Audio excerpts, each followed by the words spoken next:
Honor, respect, and devotion to duty are the Coast Guard core values. So those are three things that from day one they instill into the cadets. You're really working inside a family, and that family operates on trust. We work together to lead each other, to motivate ourselves, and everyone has a purpose and a job to do, and if you do it, you'll succeed. Everyone has the will to win. The difference is who has the will to work to win. I know I have to challenge myself. I don't think I'd be happy if I just cop out and go the easy way. That's part of why I'm here.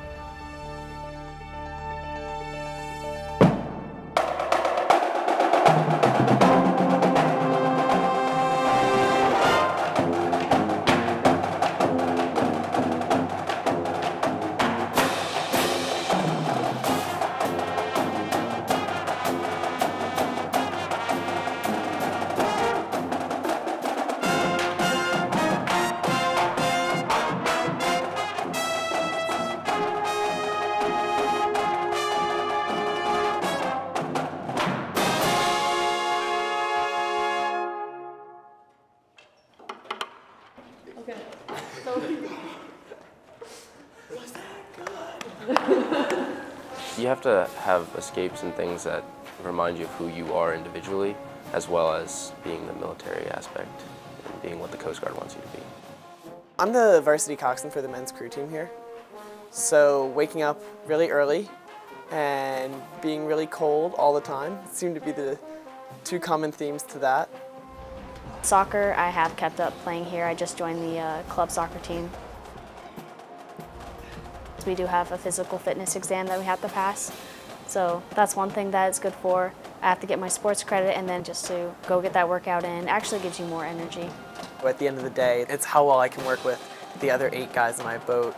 And I think that's what really makes this place sometimes, is when you're having a bad day, being able to go down to practice and hang out and work together with your friends to do something bigger than yourself.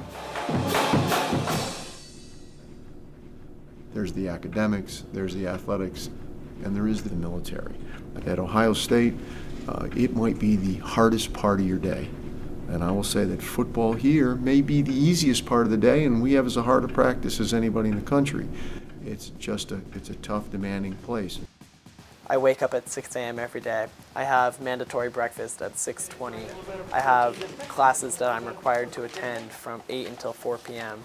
And then I do a sport, which is a release. After that, I have dinner, and I might have an evening training. And then I can start homework and do my homework and then go to bed and wake up and do it all over the next day. I average 3 to 5 hours of sleep a night. I'm an electrical engineer. We get a lot of work. It's just something you learn to live with. Oh, it comes from. You came to start, so that's what I thought you meant when we were We already. teach Nautical Science 3, which is it's part of the core curriculum. So every student here at the Academy takes Nautical Science. They have to already know how to, for instance, figure out where the ship is at on a chart. To know that the fact that if it's raining or if it's really foggy, your radar is going to have to be tuned differently. It's a difficult thing when you're out there trying to keep the ship safe, and multitasking is huge. And we're harping on them to listen to radio conversations and make sure they're not missing what they need to pay attention to.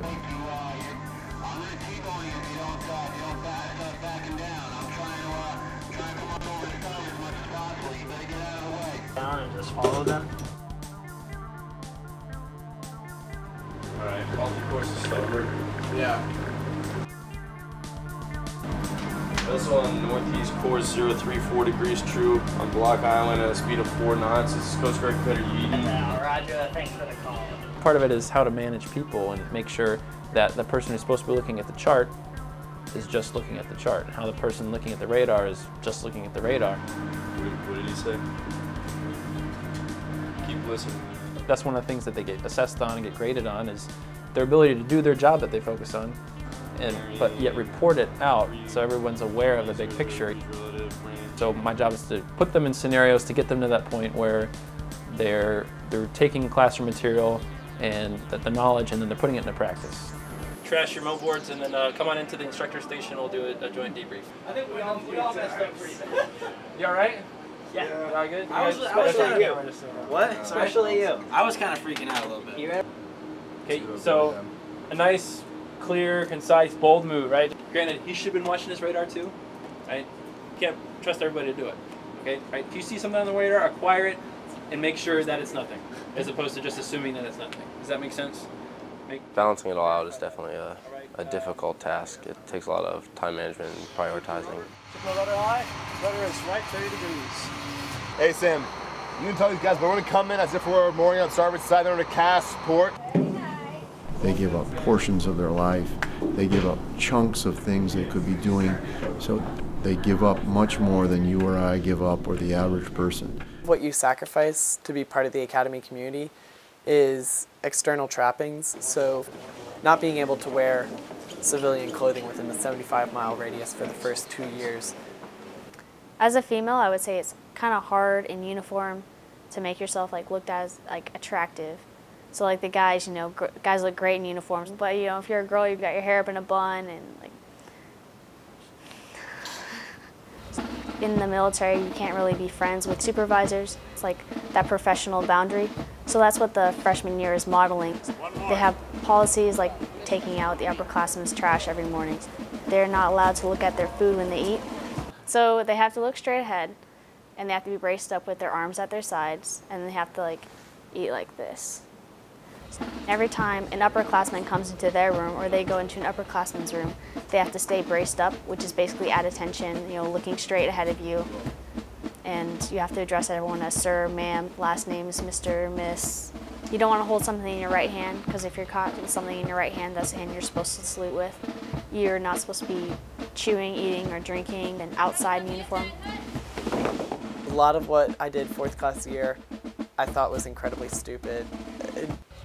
I don't think I ever really want to go out onto the parade field every Friday afternoon in the hot sun wearing an all-black uniform and march around for an hour.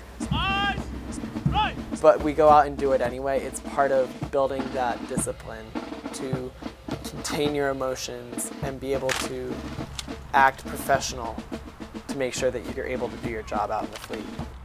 You're not really going to have time to think. It's either going to be like, we have to do this now, or, you know, the mission might fail. This person may die.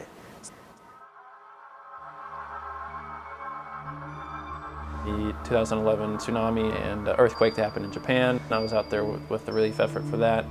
We would ID boats that got washed out and would go and get them towed back in. Really the big thing that hit me was watching kids' toys, sleeping bags, houses, carpets, beds, mattresses, pillows, just floating on its own out in the middle of the ocean. And watch a whole roof go by, you know, like this house just got washed away and the roof was just floating. Cars, boats, yeah, everything.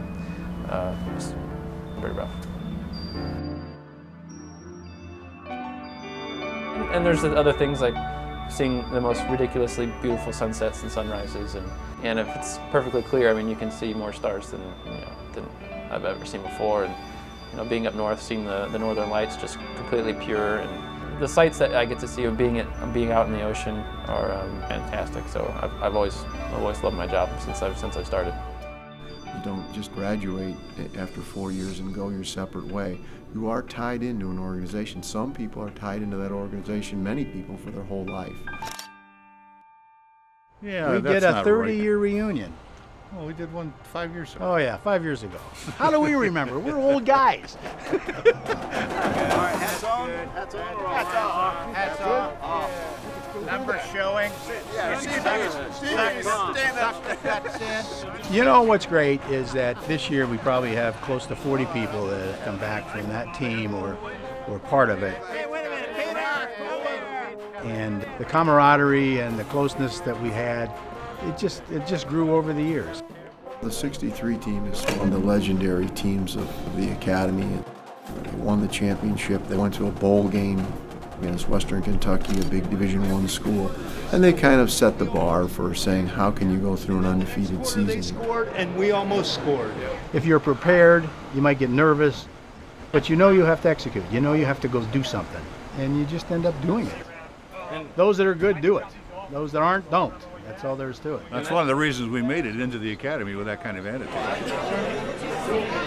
They used to have what they called infantry dress Zulu, which was one item of everything, every item of clothing, and so with your bathrobe on the end of it, so you were like a Pillsbury doughboy out there, and they turned the heat up, and you would run around with your rifles and everything else, and I mean it was brutal. They wanted you to have gone through the mill. You got to be prepared for all kinds of unusual things, difficult things. You're going into danger, going into trouble. So my guys were out there in the bunker with M16s, and you never know. We made it. I'm here. I've worked in big law firms, and the lessons I learned at the Coast Guard Academy about leadership and building a team and forming, I mean, I was head and shoulders above some of the other people. In some respects, it's very familiar, but a lot of things have changed. There were no ladies here when we came through, so that was a big change. And the kids are probably smarter. I don't know. They're very sharp these days. And we heard Slipknot. Because you had them on AIS? Yes. Is that right? So those contact is monitoring 2 different frequencies. My teachers are some of my biggest mentors here, and I think it's because I can go and talk to them anytime. It's very, very open. If I were to quit, I'd probably be really letting myself down because I know I'm smart enough and talented enough to push through it. I always wanted to do something that helped others or helped the greater good, rather than something that was necessarily going to make me a lot of money or a lot of fame or fortune. I'd rather do something to better other people's lives. The mission of the Academy is to graduate leaders of character, honest people, well-rounded, honorable both to themselves and to the country. It's kind of what we're all aspiring to be, is to be upper-end officers.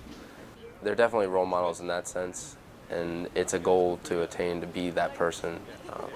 You know, coming back and getting your 50th year reunion medallion, something to look forward to. He was a little thinner then. This is her real hair.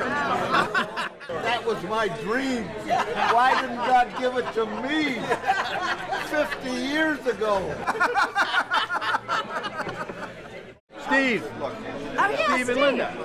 How are you? Good to see you. I finally said hi to Tom McCarthy. I mean, he's been over there. I know, it's amazing. And then Kucharski, I finally said hi to him. These guys were classmates of three of them, classmates of Bob Montgomery, who was the one that just passed away. Yeah. There's a few that are watching down on us from heaven or wherever they went after leaving Earth, and sharing with us every minute, every second, every laugh, every tear.